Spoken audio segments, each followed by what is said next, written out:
Dear ladies and gentlemen, welcome to another lectures.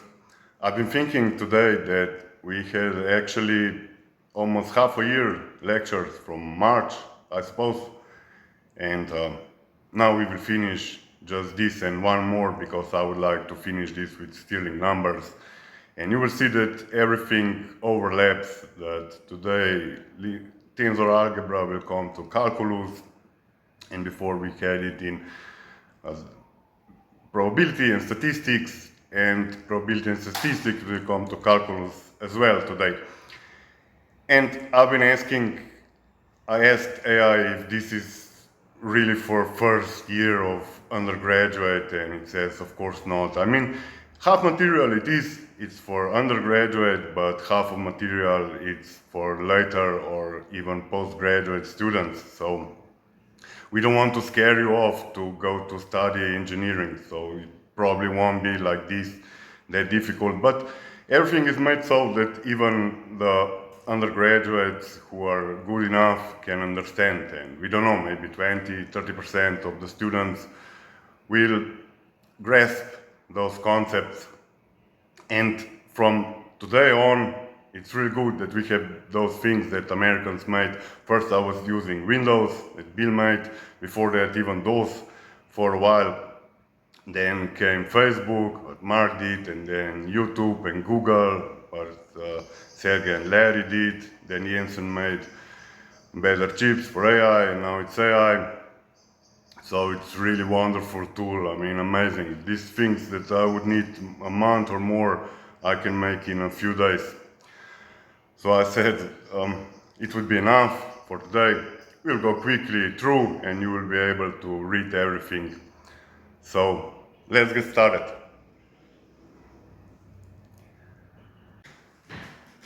Even these lectures are now written in LaTeX, and you will see that the page is from Google Drive, and you will have folders for each lecture, and from today on you will only see calculus 8 and this industrial revolution.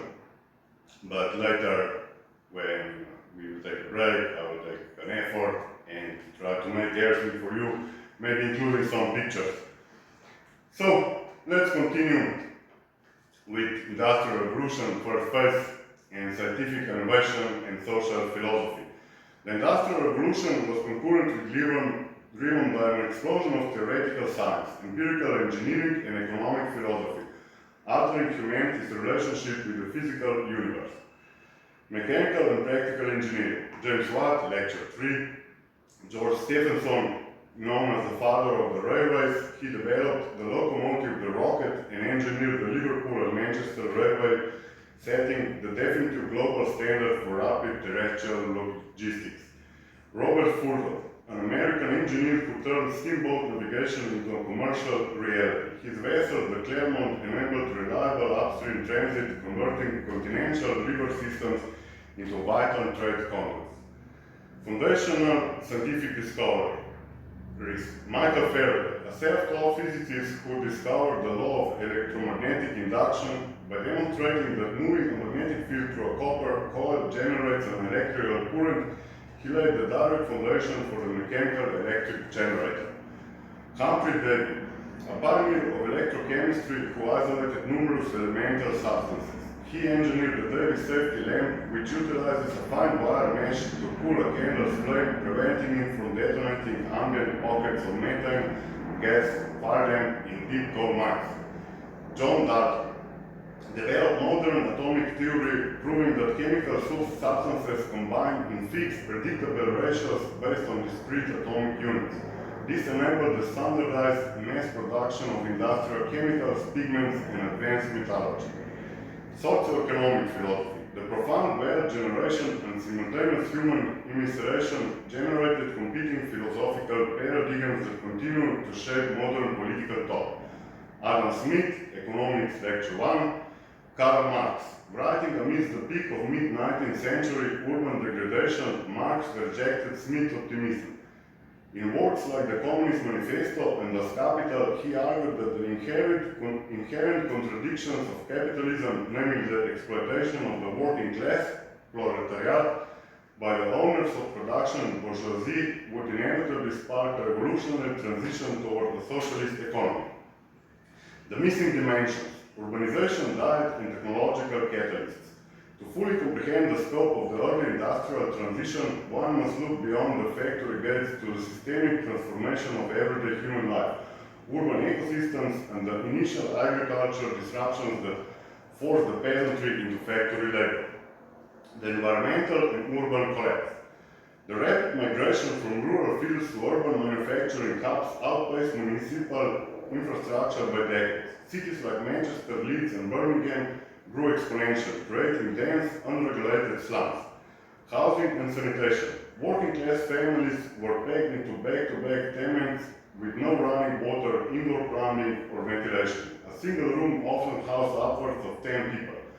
Human waste was discarded into open courtyard cesspools or directly into the streets and local rivers. Water contamination and epidemics. Because factories dumped chemical effluents and heavy metals directly into the same waterways used for drinking water, waterborne diseases ran rampant. Outbreaks of cholera and typhus routinely devastated working-class neighborhoods. In the 1840s, the average life expectancy for a laborer in industrial Manchester dropped to an astonishing 17 to 20 years. Atmospheric pollution. The burning of bituminous coal by hundreds of factories clothed cities in a permanent thick layer of black smoke. This phenomenon, which contemporary writers dubbed the black smoke, blocks out sunlight, killed urban vegetation, and caused a massive spike in respiratory illness, notably rickets, and children due to severe vitamin D deficiency. Diet, nutritional deprivation, and adulteration. The shift from an agrarian lifestyle to an urban cash-wage economy fundamentally degraded the human diet. On the farm, laborers had seasonal access to fresh vegetables, dairy, and small plots of livestock. In an industrial city, they were entirely dependent on cheap store-bought provisions. Because there were no food safety or labeling laws, urban groceries routinely adulterated food to maximize profit margins. Bakeries mixed hazardous materials like alum, chalk, and plaster into flour to make bread appear whiter and heavier. Milk was routinely watered down and mixed with chalk of calf brains to restore its color and consistency, while spent tea leaves were recolored using copper carbonate or lead. The pre-industrial catalysts, mechanizing textile production. The factory system did not emerge in a vacuum. It was driven by a chain reaction of specific mechanical inventions in the late 18th century that made traditional home-based hand-weaving the putting out system completely obsolete. John Cale's flying shuttle, 1733, doubled the speed at which a weaver could pass yarn across a loom, creating a massive shortage of yarn. James Hargreaves' spinning jenny, 1764, allowed a single worker to spin multiple spools of thread simultaneously. It revolutionized the output. Rickard's Arkwright's water frame used water power to spin strong coarse thread. Because the machine required a rapid water source and massive spatial clearance, Arkwright inadvertently invented the modern factory system by housing these giant machines in dedicated centralized mills. Samuel Crompton's spinning mule combined the best attributes of the jenny and the water frame, producing incredibly strong fine yarn at an unprecedented scale, effectively cementing the death of domestic textile production and forcing rural families into cities to survive. Psychological impact and the destruction of the family unit. Pre-industrial labor, though difficult, was structurally anchored around the family unit. Parents and children worked collaboratively in accordance with natural and daylight cycles. The industrial factory system completely fractured this social anchor. Temporary alienation. Workers were subjected to rigid mechanical time schedules, fined heavily for arriving even minutes late, and stripped of autonomy over their labor. Domestic inversion.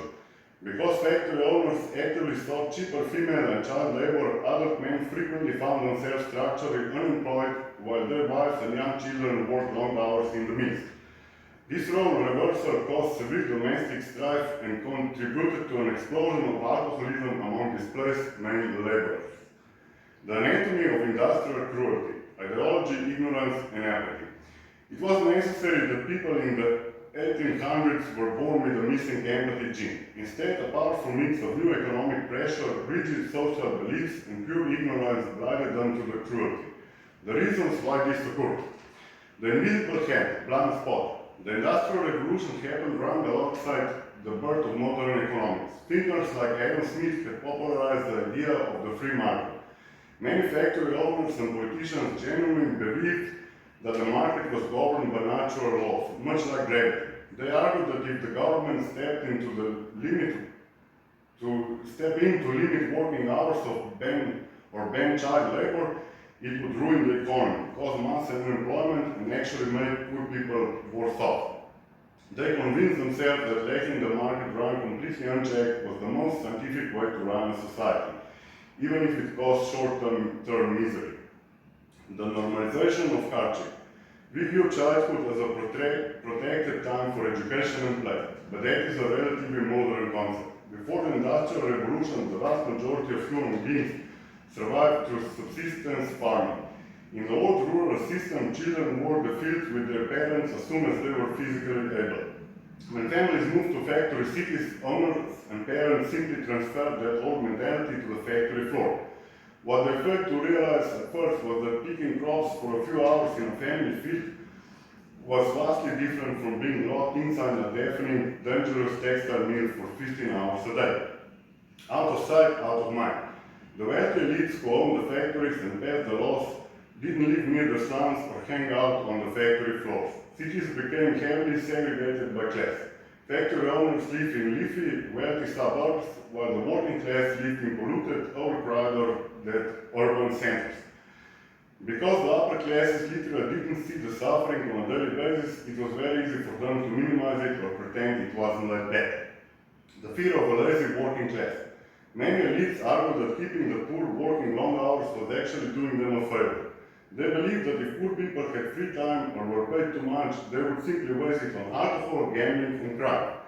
Keeping them working from dawn until dusk was viewed as a way to keep society orderly and moral. The turning point. The cruelty only began to end when investigators started going into the mines and factories to document what was happening. They published public reports filled with direct testimonies from the children and workers. When the public finally saw the graphic details, the out of sight, out of mind excuse crumbled. The moral outrage finally overpowered the economic arguments. The rise of a demanding middle class. The economic boom created by industrialization didn't just enrich factory owners, it also created a massive educated middle class, managers, clerks, engineers, and shopkeepers. This new class had the time, money, and literacy to engage in politics. They began reading newspapers, forming reform societies, and pushing for the expansion of voting rights. As voting rights expanded from wealthy landowners to the middle class and eventually to the working class, politicians had to start passing laws that protected the average citizens just to get elected. It's an ideological and legal shift. The material changes of the Industrial Revolution happened alongside major shifts in philosophy. Thinkers began arguing that if a society is generating unprecedented wealth, it has a moral obligation to ensure its citizens aren't being destroyed by the machinery creating that wealth. And final conclusion, the Industrial Revolution was a period of extreme contrast. It proved that human ingenuity could build machines to output goods at a scale never been before imagined. Yet it initially lacked the moral framework to protect the human beings operating those machines. The modern workplace is characterized by reasonable shifts, safety standards, minimal age restrictions, and the right to collective bargaining was not a natural revolution of free enterprise. Rather, it was won through decades of hard-fought labor organization, structural political reform, and the gradual acknowledgement that human lives could not be treated as mere raw materials for industrial output. Welcome to Calculus 8. Now you have everything written. I will include also PDF files, so if you don't like LaTeX, you don't need to use it. But if you like, you will have also TXT files, so I don't care what you do. You can watch videos, you can read, whatever you prefer. Important is that you like to learn and that you find joy in this. So, hyperbolic functions, as we have trigonometric functions or circles, usually angles. We have hyperbolic function, cosine hyperbolic is e to the power x plus e to the power minus x, which is exponent divided by 2, and similar sine hyperbolic. And we have relation cosine squared x minus sine hyperbolic squared x is 1. And you will see the examples, how to do it. It's really easy. So I won't bother with this. I will just choose the equations that I find beautiful. So, example, f of x is sine hyperbolic of natural logarithm of x. And if you put natural logarithm here, you get 1/2 of x minus x to the power minus 1. And deriving this, when n is 1, you get this, and if n is 2 or more, you get this. And of course, I wanted to find the n derivative of some function using these hyperbolic functions, and set tangent hyperbolic of logarithm of x. What is this? And if you insert this in the formula, rearrange it with this, and you have two options, at least two, maybe there are more, and you get the n derivative as this, where Qn is a special polynomial for which you find recurrent relation. You will have everything explained there, written, so enjoy the coding. And this is the recurrence relation of this polynomial. Or we can do it with the Leibniz formula derivation, and you get the following expression, which is the same as this then, of course. And this, and sum, and here is Gauss sum, so you just pick only even terms, and this is what you see.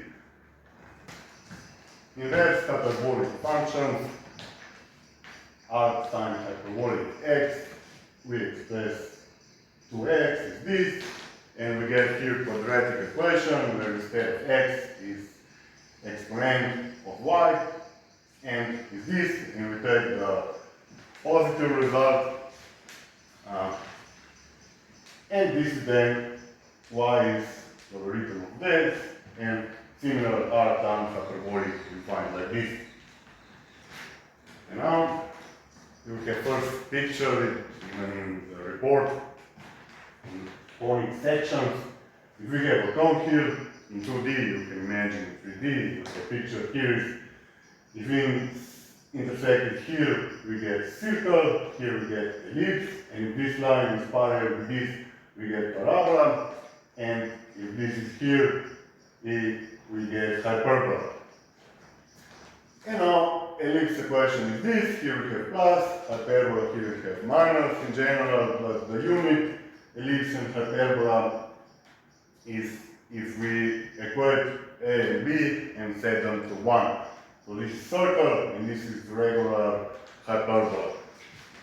And explicit form, easy to get, y is this, and parametric form, and now we introduce tensor algebra into calculus, and we define vector x is xy, and it's simply a times cosine hyperbolic of u. It is not angle, but some parameter u, could be t, what else, and b sine hyperbolic u for the right side of hyperbola, and minus x for the left side.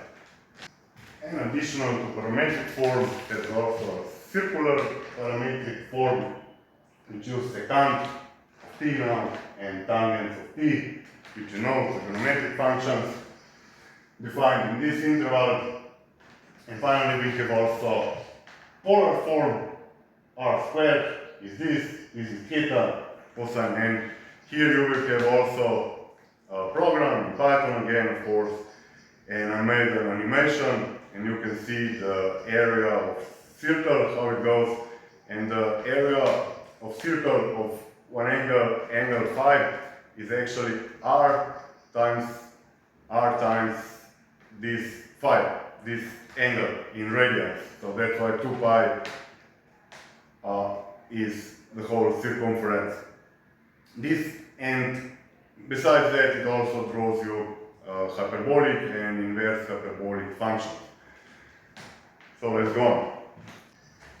Further on, as you know, we can write from implicit form like this, and this is 0, and we get a form function through this space, three-dimensional function, a surface, or hyperbola, this is this, and now we define the Nabla operator in R2 first, and then extending to Rn, it's obvious. And it's a vector, that's why we write it underline, and f is a scalar, so it looks like this, fx, fy, this partial derivative, which can be written also like this, or even like this, whichever you prefer.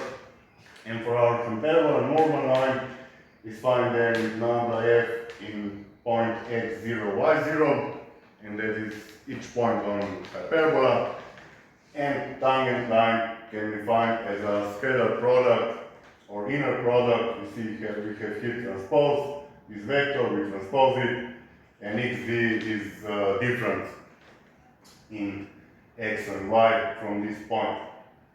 And this one is 0, and from that you get equations for normal and tangent line. And then in report you have derived from all the form, implicit, explicit, polar, parametric. It's really play with sine and cosine functions, all this you will see. And then finally we just define asymptotes for hyperbola, and we move on to operator calculus.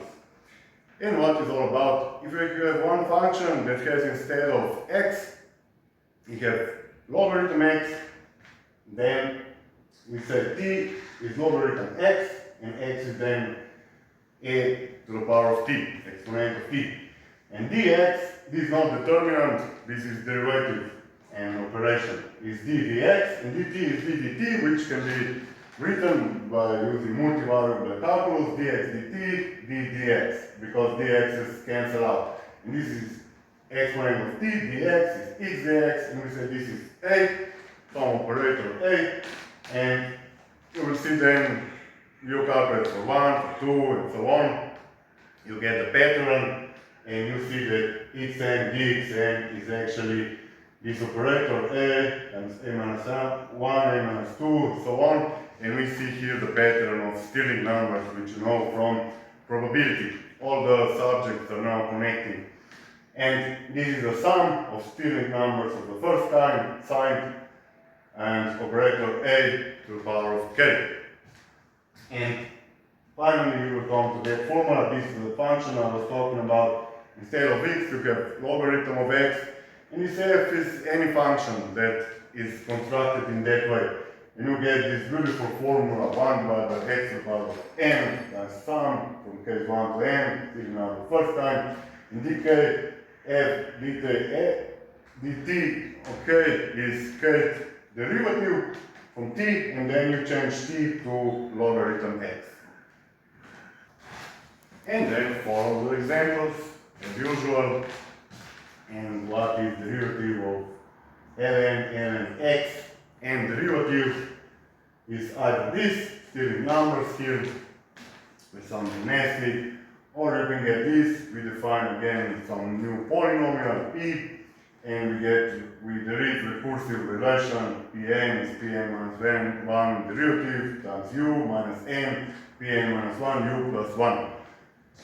And next example is 1 divided by ln x, and you get this result similar with Stirling numbers for the first time, sum minus 1 to the power of k, k factorial, ln x to the power of n minus k. Isn't that artistic? And later when you will see everything written, I think it kind of looks good. I didn't do this, but I like it. They did it before me.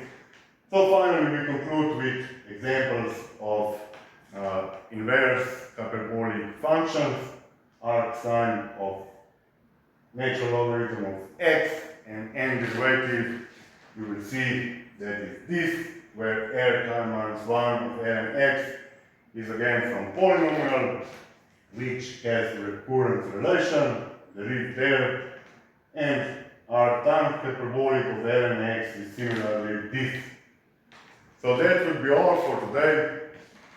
I hope you like it, that it was useful, and I think you will need 1, 2, maybe 3 days at least, I think, to get all this thing together. But I think you will understand, and that if you will, that you will feel very good. And the questions, when you will be thrown to you, you will manage much more easily if you will understand this. So thank you for your attention, have a nice day, and see you soon. You see, the mouse is training. Even the mice know the importance of fitness. Why would they do that then? They know they must train later to escape the cat.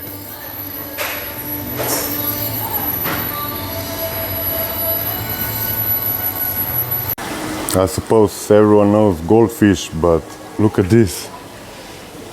I see them first. It's this thing.